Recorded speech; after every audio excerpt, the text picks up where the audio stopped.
Hey, good Friday morning, December the 5th, 2025. Hope everyone's doing okay. I'm looking at career batting average leaders. I'm going down the list. There's 1,000 guys on this list. I think it's more than 1,000 that I've been looking at Baseball Reference.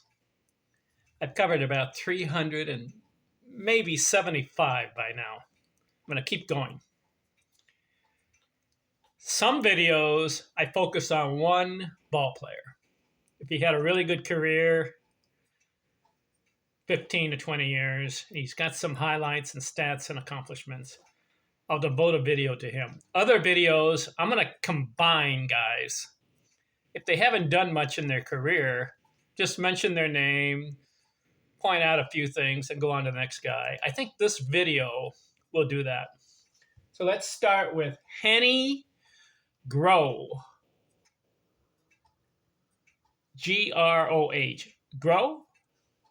Is that how you pronounce it? Anyways, he's got a 292 career batting average, and that's where I'm at on the list, covering the 290s. I started with Ty Cobb's 366, went through all the 300 batting average career guys, and now I'm in the 290s. Heinie Groh played from 1912 to 1927, 292 career batting average, 1,774 hits, played 1,676 games. So more than a hit a game, average for his career. He's got a couple of black inks. Didn't know this.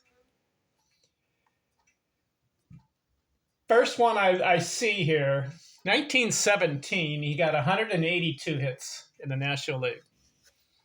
That led the league. Also had 39 doubles. Led the league, and he had a 385 on base that led the National League. So some black inks. He had 84 walks, too, in 1916. That led the league. 1918, he leads the league in runs scored, National League. He's playing for the Cincinnati Reds. He had 86 runs scored. Also led the league in doubles, 28, and on-base percentage, 395. So I would say 1917 was his best year. 182 hits, he bats 304. He had some other 300 batting average seasons, but he didn't play as many games, like 120 games, batted 320, 122 games, he batted 310. So his best year, 1917. I'm looking to see any significant highlights. Looks like just that 1 year. So Heinie Groh, we're done with you.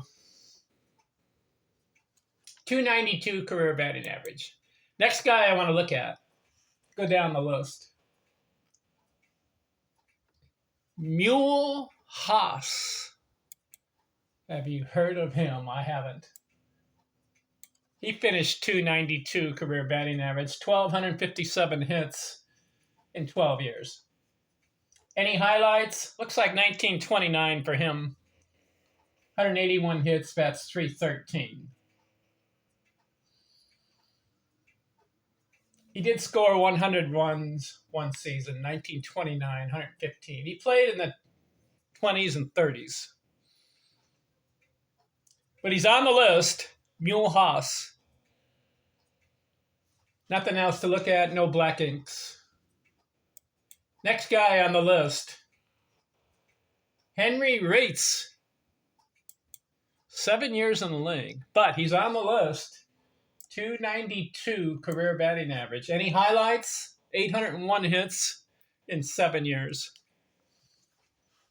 Batted 300 twice, so not much to look at him. So I'm going to keep going down. He does have a black ink, though. Listen to this guy. 1890s he played. 1890s. And in 1894, he led the league in triples. He had 31 of them. You get 10 triples in a year, not bad. He had 31. Interesting, but he only played 7 years. Back in the 1890s, not too many guys had 10 or 15-year careers. So we're done with Henry Reitz. Here's another guy, Buddy Hassett. He played in the 1930s, a little bit in the 1940s.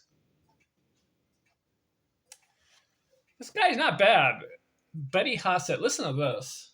7 years, 1,000 hits. Finished with 1,026, 292 career batting average.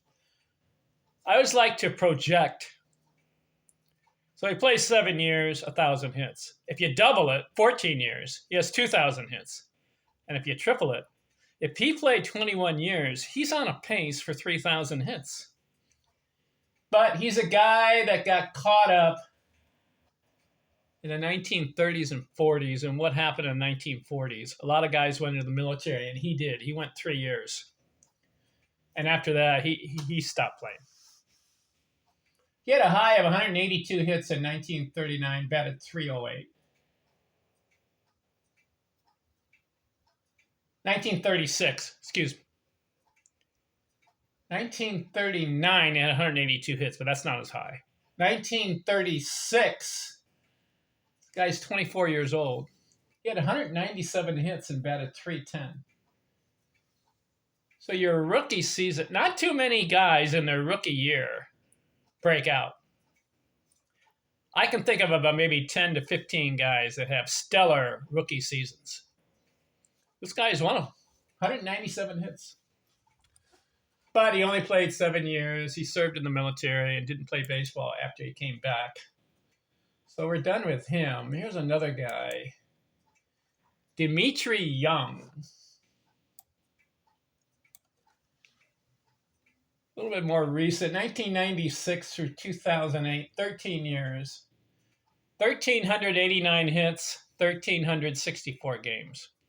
So a little over a hit per game played. Any highlights? Oh, his high in hits was 167, never had 100 runs scored, never had 100 RBIs in a season. Did bat .300 about 4 years in a row. Had a .320 in 2007. But not too many highlights for Dmitri Young. No black inks. And the last guy I'll do for this combination video. Fred Dunlap. 292 career batting average. This guy was 1880s. He had a real good, wow, listen to this. Fred Dunlap, have you heard of him? Listen to this season. 1884. He plays 101 games and scores, runs scored, 160. That led the league. Black ink. We got to project this. Let's say this guy played 162 game season. He played every game. And the pace that this guy was on. So he gets 160 in 101 games. That's like 1.5 runs per game played average. Follow me on this one. So 101 games, 160 runs, 1.5 average. Let's say he played 60 more games, so it's like a 161 game season. The pace that this guy is on, how many runs would he have scored that year? Well, you take another 60 games and you'll multiply it by the 1.5 runs per game played average that he was on. So let's do that. 60 times 1.5. That would have been 90 more runs scored. 160 plus 90 is 250 runs. In 1884, this is what I like. I like to find out these curiosity and these kind of projected stats that could have been, what could have been. I like finding that out. Do you realize that in 1884, if Fred Dunlap had played 162 games like they do now, he was on pace to score 250 runs. That would have been a major league record. He had 185 hits. Yikes! In 101 games? So he led the league in hits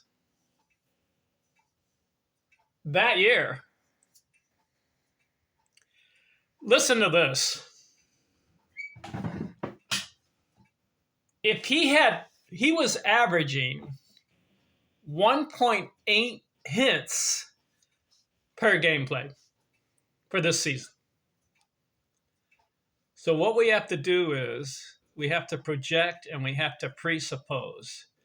If Fred Dunlap in 1884 had played 162 games, how many hits would he have ended up with? We had 185 in 101 games. So that's 1.8 hits per game.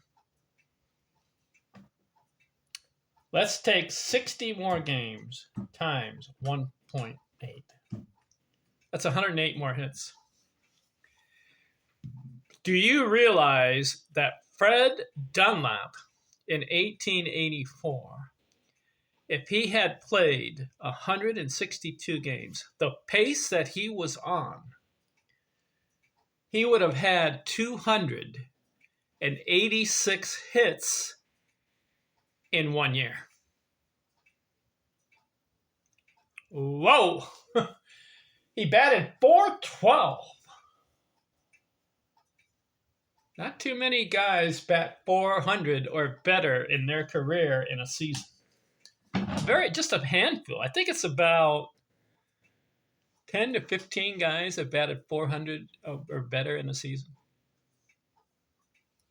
He batted .412. He led the league. That's a black ink. So he also had 13 home runs, which led the league. So he had an on-base percentage of .448. He had a slugging percentage of .621, and he had a total bases of .279. In the year 1884, Fred Dunlap, which I've never heard of, had 7 black inks in 1 year. That's not the record. The record is 10 black inks in 1 year.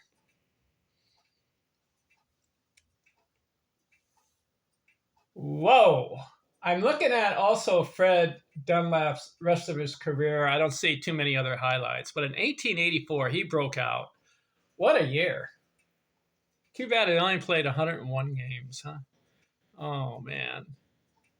He finished with 1,159 hits in 12 years. Interesting guy. All right, we're done with the combination video, combining 5 or 6 guys in one video. The next video I want to look at on the list is a guy named Lob Cross. He had a .292 career batting average, but I'm going to devote a video to this guy because he was a little unique in baseball history. I'll get to him next. Talk to you later. I'm out.